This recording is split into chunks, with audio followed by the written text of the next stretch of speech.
He was admitted to Baptist Health's emergency room. He was unresponsive for 2 days. His family then agreed to donate his organs, and that was his wish. So he was prepped for organ donation surgery, but as they were prepping him, he began thrashing, crying, resisting, showing signs of life. The independent HRSA HRSA review found clear negligence by the OPO that was involved there. HRSA examined 351 cases where organ donation was authorized but not completed, identifying issues in 103 cases. Of those, 73 patients showed neurological signs incompatible with organ donation, and 28 may not have been deceased when procurement began. The investigation uncovered poor neurologic assessments, lack of coordination with medical teams, questionable consent practices, and misclassified causes of death, especially in overdose cases. All right, not to get conspiratorial here, that's very scary. Should we credit this to just incompetence and laziness, or is there something else going on? Is there some kind of incentive for these teams to not be as diligent as they should be in making sure the person is truly dead before starting this process? So, there are aspects of this that are what HRSA is reviewing, and there are other aspects that our partner agencies in the federal government are responsible for. I think the overwhelming majority of people in this space, the providers, and they really are providers in the opioid world, they do this in good faith. They know the value, that the solace that this can bring to patients, families who are grieving, who are watching a loved one pass away, and knowing that something good can come out of this, and the hope that it brings to the patients and families who need these organs. So they're doing this for the right reasons.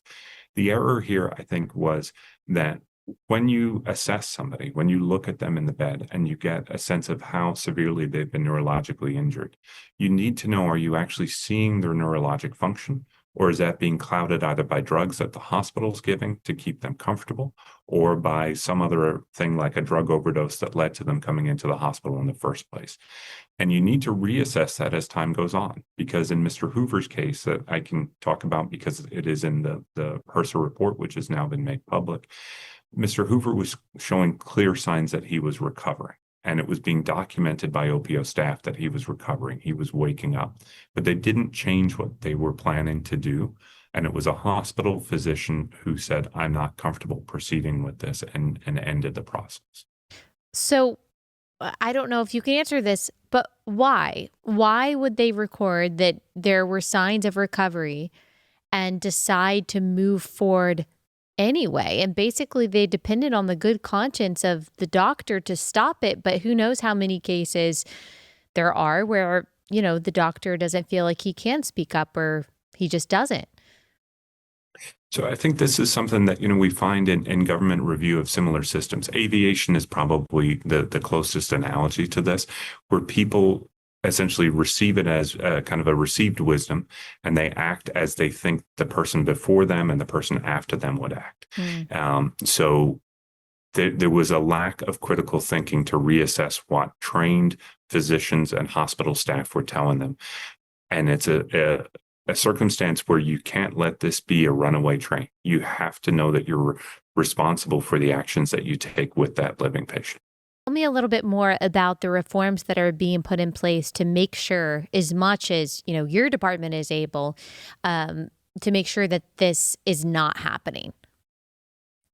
Yeah, so they're the biggest, again, going in the aviation world, the biggest way to prevent accidents is to make a safer system overall.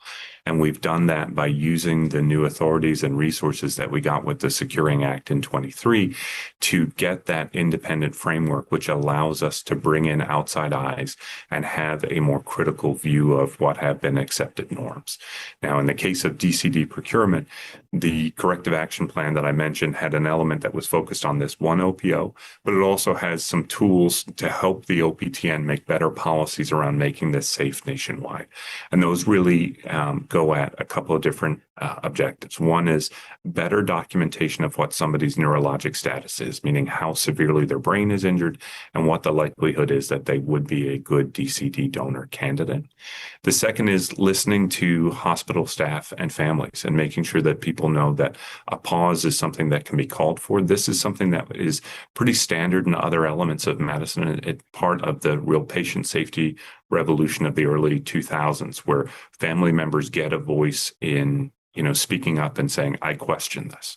And then better data, making sure that we know what medications were given to somebody around the time that they were brought to the operating room for the attempted organ recovery.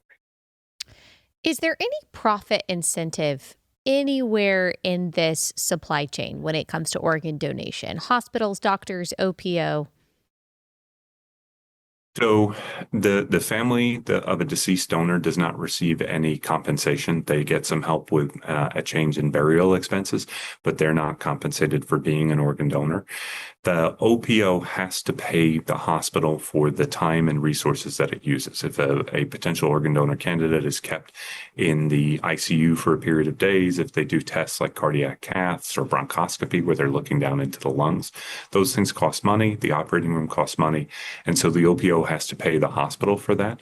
They have the resources to pay that from the charge that they make for the organ. So if an organ donor patient has a liver, 2 kidneys, a heart, and lungs that are recovered, the fees that are collected by the OPO for that are used to fund their activities. Is it reasonable to wonder if there would be more of an incentive then to allow a patient to die so that their organs could be harvested than it would be to keep them alive, because there would be no reimbursement if that patient survives? Well, to some degree, we're dependent on medical ethics, right? And this is a good faith system. And again, I want to emphasize that everything that HRSA has seen shows that the majority of cases, this is working well. And the majority of personnel that are involved in this are doing this well and in good faith. We always have to have that question. That's part of oversight, is making sure that we don't see any evidence of that. And if we do see evidence of it, that we take the appropriate steps on it. But right now, everything that we see, I think, would be consistent more with being misguided rather than having poor motives. Okay.